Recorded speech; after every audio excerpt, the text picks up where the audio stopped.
Sistemas de control en la administración pública, control en la administración pública.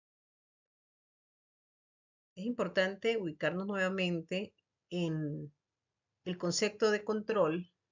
Es un proceso integrado, dinámico, que está intrínseco en la administración, que está dentro del funcionamiento organizacional y de la dirección organizacional, cuyo objetivo es proporcionar seguridad razonable en cuanto a la consecución de todos los objetivos y de las metas que esa institución aspira a lograr a través de la gerencia, que no es más que tramitar o llevar a cabo ciertas actividades, ciertos procesos, ciertas tareas, procedimientos de rango importante dentro de la administración que dirige y controla los recursos organizacionales, sean de cualquier naturaleza, a través de la gestión, que son los resultados, la acción que se genera mediante la gerencia trae consecuencias o resultados de gestionar algo. La idea es que esos resultados sean los que se aspiran, los resultados obtenidos sean los que se aspiran. Es importante ubicarse en el sistema insumo, proceso, producto. Yo agrego las entradas antes del insumo, que muchas veces esas entradas se transforman en insumo, y agrego los resultados que son consecuencia de los productos o servicios, inclusive híbridos, que se generan en cualquier empresa, sea pública o privada. En este caso estamos hablando de la pública. Cuando se generan productos o servicios resultados, esos productos, servicios y resultados están relacionados con los objetivos, y esos objetivos están relacionados con las metas que se aspira a obtener.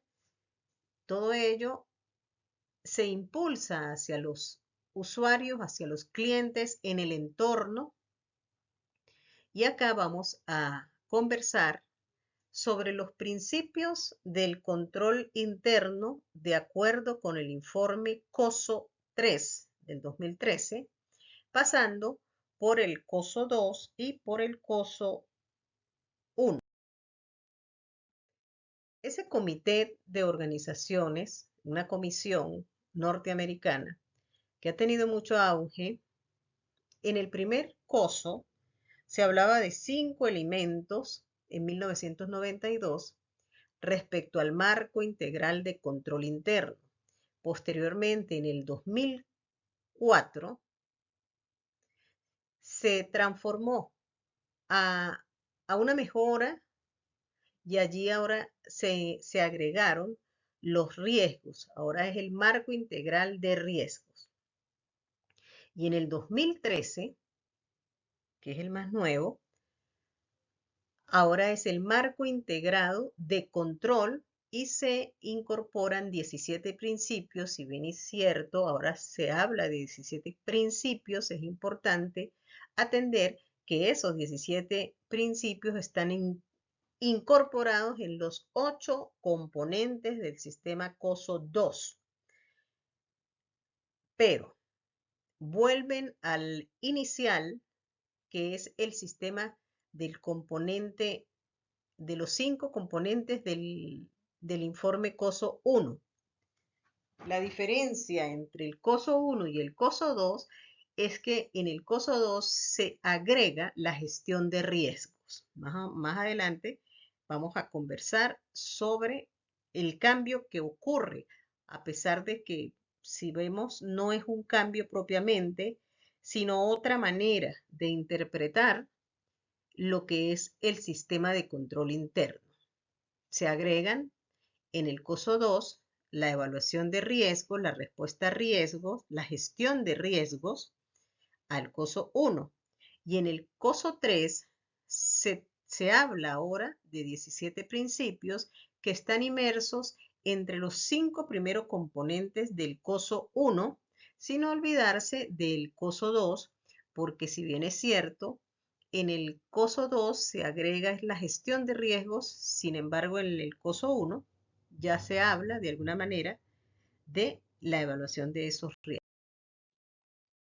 Vamos a ver el COSO 3.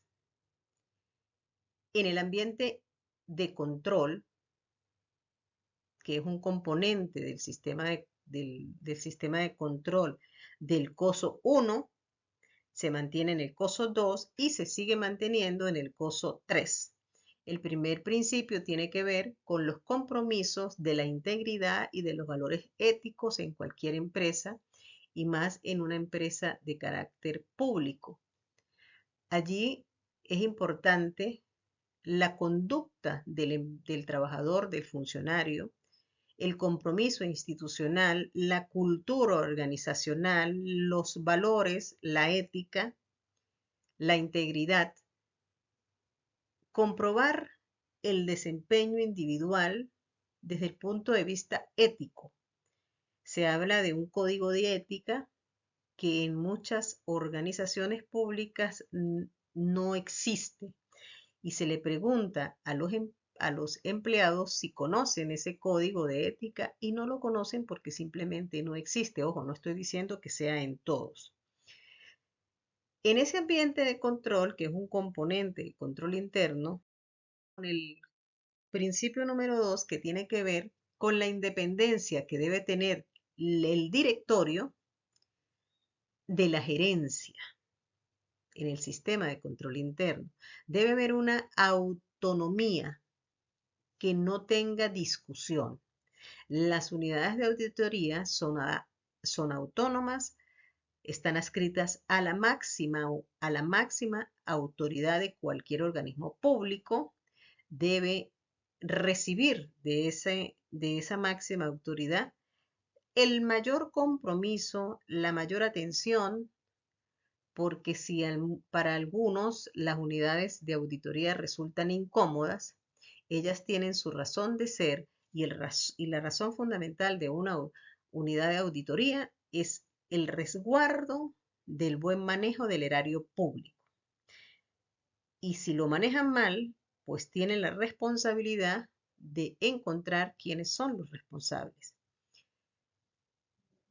La revisión del sistema de control interno es fundamental y deben existir controles independientes entre cada una de las gerencias o direcciones que componen una empresa pública. Seguimos en ese ambiente de control en el principio número 3, que es que toda gerencia debe establecer las líneas de reporte, la amplitud de control, la autoridad y la responsabilidad. Para eso existe manual de cargos, manual de organización, delegar responsabilidades de acuerdo a ese manual de cargos, no solamente delegar la responsabilidad, sino entregar la autoridad a quien le compete, así como también evaluar la gestión de esa estructura organizacional. Pero debe haber una gerencia bien estructurada, con líneas de mando y jerarquía bien definidas. ¿Para qué? Para que la responsabilidad y la autoridad se maneje bien dentro de ese ambiente de control. En ese ambiente de control surge el principio número 4, que es el compromiso para reclutar, desarrollar y retener individuos competentes. Esto tiene que ver con la administración del talento humano, compromiso declarado para con el personal. Debe haber procedimientos de selección de personal, reclutamiento, inducciones, preocuparse por manejar bien el personal para mantenerlo satisfecho, para que se quede dentro, se pueda retener dentro de la empresa. Debe haber políticas para atraer al personal y, por supuesto, sin olvidar los procedimientos de formación y capacitación en el desarrollo permanente de ese personal. En ese ambiente de control surge el principio 5, que es el establecimiento de responsabilidades del sistema de control interno dentro de la función de los objetivos que tenga esa organización. Para ello es importante la rendición de cuentas a través de informes de gestión, que ustedes muy bien saben que son trimestrales y que al año debe haber siempre una memoria y cuenta, un informe de gestión, y las evaluaciones que deben ser también trimestrales o inclusive mensuales para determinar cuál es el rendimiento, cómo va, ya se ajusta, se reajusta y se reordena. Ahora bien, el siguiente componente del sistema de control interno es la evaluación de riesgo. Este es uno de los 5 primeros componentes que surgieron en el informe COSO 1. Posteriormente, en el informe COSO 2, este componente de evaluación de riesgo se transforma en 3, que sean la evaluación de riesgo, el establecimiento de objetivos y la respuesta a los riesgos. Sin embargo, siguen siendo los mismos. El principio número 6, que pertenece al componente de evaluación de riesgos, tiene que ver precisamente con el establecimiento de objetivos, objetivos internos, objetivos externos, objetivos funcionales, operacionales y objetivos de seguimiento. Fíjense que para la evaluación de riesgos se necesita establecer objetivos claros para identificar y evaluar los riesgos que trae consigo esos objetivos que se quieren cumplir. Principio número 7 de esa evaluación de riesgos está en la identificación, análisis y administración de esos riesgos.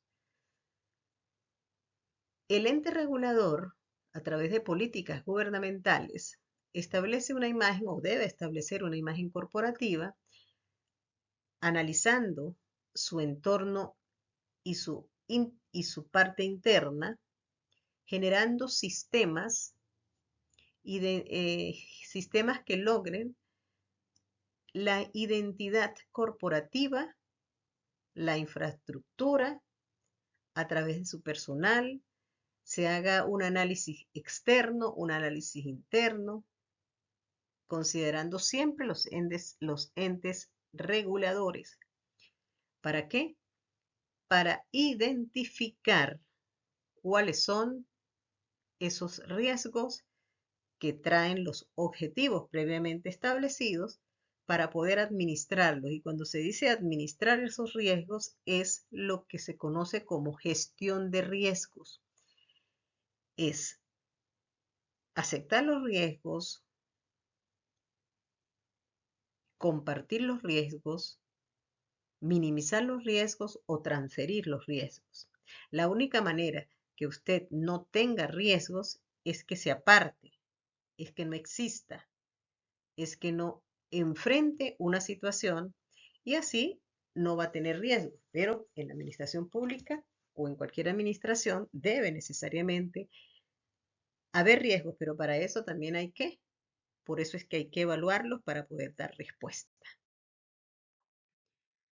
El principio número 8, consideración y evaluación de riesgos al fraude.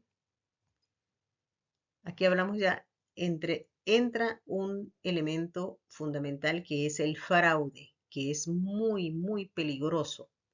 Hay que evaluar el personal de confianza y los cargos que manejan, la responsabilidad financiera y el manejo de activos en un organismo público. Hay que detectar cuáles son las posibles causas de fraude, donde puede haber fuga de recursos para evaluar los posibles efectos que pudieran generarse por causa de los fraudes. Aquí lo que hay es cerrar la llave a los fraudes y cerrar la antesala a algunas causas que puedan ser generadoras de fraude.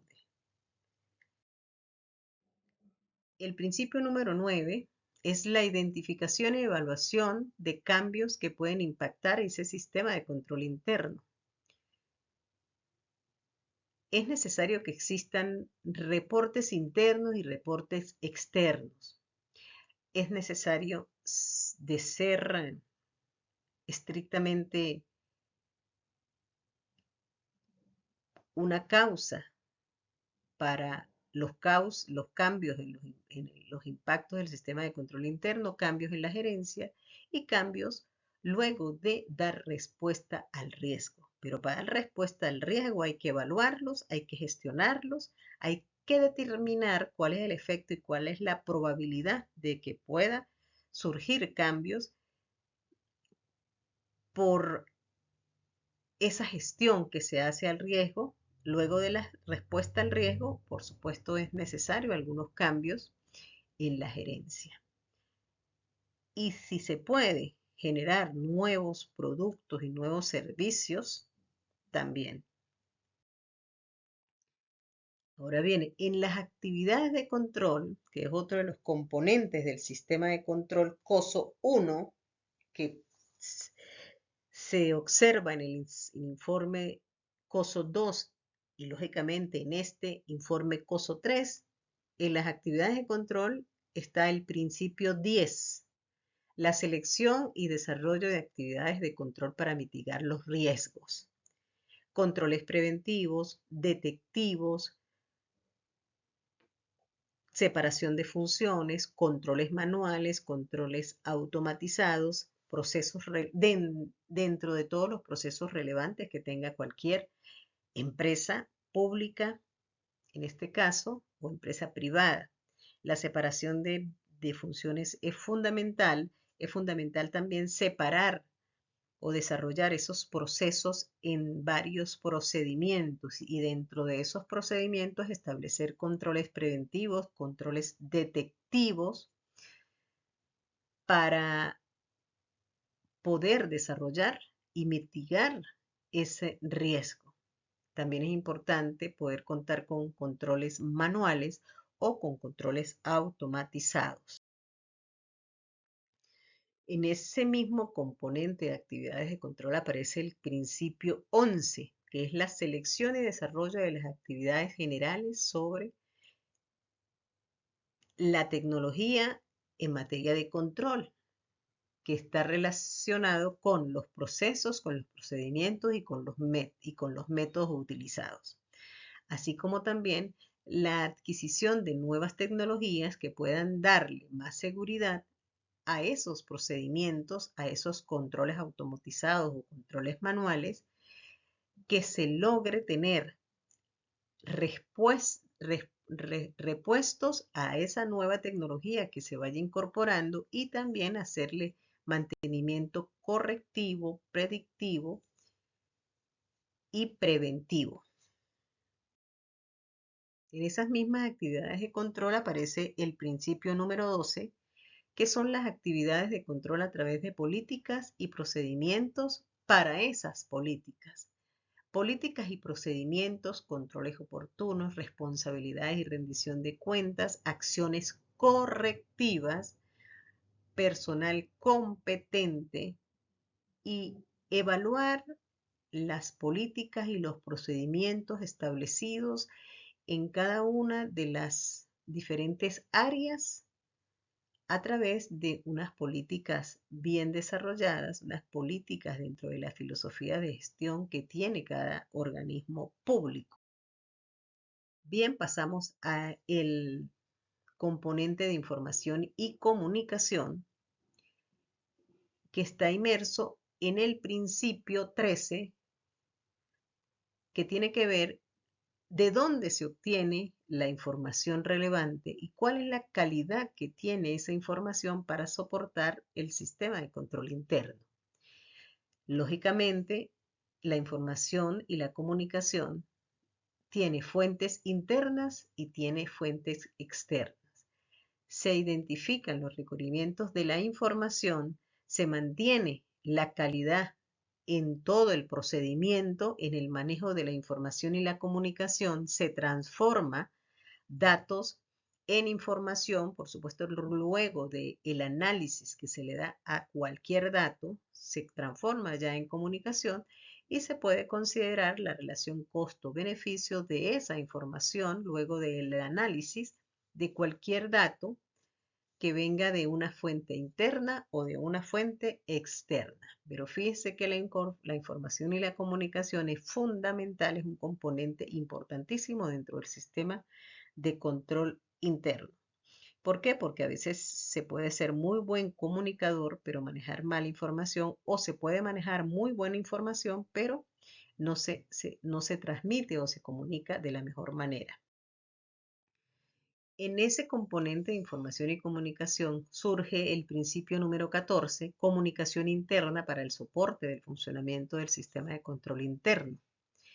Esa información se debe manejar a través de métodos de comunicación, canales de comunicación, líneas de comunicación que deben ser separadas. Se debe separar la línea de comunicación interna con la línea de comunicación externa. Entre la administración propiamente y la junta directiva, todo debe haber allí unos métodos, unos canales, unos códigos de comunicación interna. Ahora, el principio 15 dentro de este mismo componente es la comunicación externa de asuntos. No solamente tenemos la comunicación dentro de la organización, sino que también aquí surge la necesidad de controlar la comunicación hacia afuera, procesos particulares de comunicación, evaluación de la comunicación externa. Deben existir canales de confidenciales, comunicación oportuna dentro de la legalidad. Hay que manejar siempre información y comunicación legal. No hay que manejar ni chismes ni rumores. Bien, terminamos ya con el componente de monitoreo o supervisión, que tiene que ver con la selección, desarrollo y evaluaciones continuas, evaluaciones concurrentes y separadas, evaluaciones periódicas y objetivas y personal capacitado. Estas evaluaciones no solamente son hacia el personal, sino evaluaciones del sistema de control interno, evaluaciones del plan operativo anual, evaluaciones sobre los planes estratégicos de la empresa, de la organización pública. Y llegamos al principio 17 de este componente de monitoreo, que tiene que ver con la evaluación y comunicación de las debilidades del sistema de control interno. La evaluación y la comunicación permanente a la gerencia, las acciones correctivas oportunas, porque de nada vale que usted haga acciones correctivas, pero que sean a destiempo, porque ya dejan de ser correctivas. Y por supuesto, manejar siempre un seguimiento permanente, continuo y seguro dentro de ese monitoreo de la gerencia en el cumplimiento de lo que es la planificación y el control en cualquier organismo público.